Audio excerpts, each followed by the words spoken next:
Бројна американска помош од појавата на COVID-19 стигна на адреса на разни институции и организации во Северна Македонија.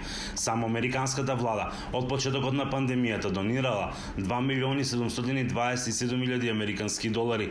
Овие средства се наменети за меѓународни организации како СЗО и ЮНИЦЕФ кои работат во земјава, но и за Министерството за здравство, Институтот за јавно здравје, Универзитетската клиника за инфективни болести, Министерството за внатрешни работи и јавни обвинителства, Министерството за финансии и Државната изборна комисија.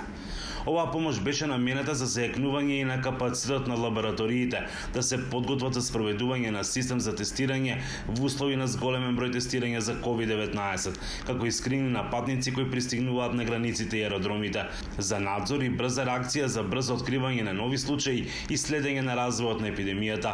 УСАИД помогна да се обучат и опрема тимови за брза интервенција за откривање на позитивните случаи и спроведување на анкети за следење на контактите. Обезбедени биле хигиенски и медицински материјали за здравствениот систем, во заштитна и медицинска опрема. Преку Црвениот крст се дистрибуирани и санитарно-хигиенски и комплети со храна до најранливиот дел од населението. Црвениот крст пак во соработка со црквата на Исус Христос и светците од подоцнечните дни од САД обезбеди донација од $15.000 во средства за хигиена, заштитни маски, одела, ракавици и визери за гинеколошките оделенија во 7 општини во земјава.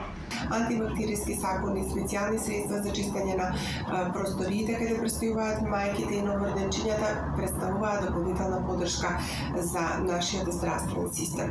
И таа ни изразито и наменете за одделот за гинекологија, кој што ова лето во целава пандемија работи стварно со одлични резултати. Ние имавме во 2 наврати таму да имаме по 8-9 деца раѓања, така да по сите параметри таа помош и како ни е потребна. Купната нивна донација од почетокот на пандемијата е околу $70.000. Направија дополнителна поддршка со средства за хигиена и дезинфекција, храна и дополнителни специјални пакети за лица кои што имаат хронични заболувања, повторно за лицата кои транзитираат низ државата, тоа се значи мигрантите кои доаѓаат од Блискиот Исток и од Африка.